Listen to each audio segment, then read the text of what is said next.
Hi, my name is Juliet. ഞാൻ ഈ കഴിഞ്ഞ നവംബർ 2024 അറ്റംപ്റ്റിൽ CA ക്വാളിഫൈ ആയി. ഇപ്പം KPMG പ്ലേസ്ഡ് ആയി. എൻ്റെ CA ജേർണിയിൽ ഹാപ്പി ഹേർഡിൽ നല്ലൊരു റോൾ ഉണ്ടായിരുന്നു. കാരണം ആർട്ടിക്കിൾഷിപ്പ് ഒക്കെ കഴിഞ്ഞ് CA ഫൈനൽ പ്രിപ്പയർ ചെയ്തുകൊണ്ടിരിക്കുന്ന സമയത്ത് കുറേ നാൾ വീട്ടിൽ നിന്നൊക്കെ പഠിച്ച് കഴിയുമ്പോഴത്തേക്ക് ഭയങ്കര ബോറായി തുടങ്ങി. അപ്പം എൻ്റെ ഫ്രണ്ടിൻ്റെ സ്റ്റാറ്റസ് ത്രൂ ആണ് ഞാൻ ഹാപ്പി ഹേർഡിനെ പറ്റി അറിഞ്ഞത്. പക്ഷെ അവിടെ വന്നു കഴിഞ്ഞ് ആദ്യത്തെ 2 ദിവസമൊക്കെ ബുദ്ധിമുട്ടുണ്ടായിരുന്നു ഒന്ന് അഡ്ജസ്റ്റ് ആയിട്ട് വരാൻ വേണ്ടി. പക്ഷെ അത് കഴിഞ്ഞെല്ലാം ഓക്കെ ആയി.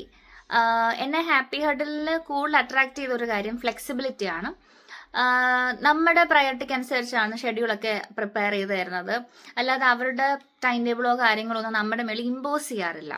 പിന്നെ വേറൊരു കാര്യം, എനിക്ക് അവിടെ ചെന്ന് കഴിഞ്ഞ് എനിക്ക് ശരിക്കും അതൊരു ഒരു സേഫ് പ്ലേസ്, അല്ലെങ്കിൽ എന്താ പറയുക, ഭയങ്കര ഒരു കംഫർട്ട് സോൺ പോലെ ആയി ഹാപ്പി ഹേർഡിൽ.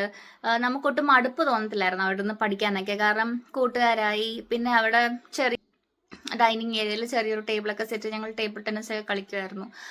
അപ്പം അതെല്ലാം ശരിക്കും പറഞ്ഞാൽ നമ്മുടെ ഈ പഠിക്കുന്നതിന് നമ്മൾ സ്ട്രെസ്സിൽ നിന്നും കാര്യങ്ങളിൽ നിന്നൊക്കെ നമ്മളെ ഒന്ന് ഡിസ്ട്രാക്ട് ചെയ്യാനൊക്കെ അത് ഭയങ്കരമായിട്ട് ഹെൽപ്പ് ചെയ്തായിരുന്നു. അപ്പം ഓൾ ടുഗദർ ഹാപ്പി ഹേർഡിൽ എനിക്ക് നല്ലൊരു മെമ്മറിയാണ്. ഈ ജേർണിയിൽ നല്ലൊരു റോള് ഉണ്ടായിരുന്നു. എൻ്റെ CA ഫൈനൽ ജേർണിയിൽ എൻ്റെ ഒപ്പം ഉണ്ടായിരുന്ന എന്നെ ഹാപ്പി ഹഡിലിനും അറ്റ് ദ സെയിം ടൈം എൽസപ്പത്തിനും ഞാൻ എൻ്റെ താങ്ക്സ് ഈ സമയത്ത് പറയുന്നു.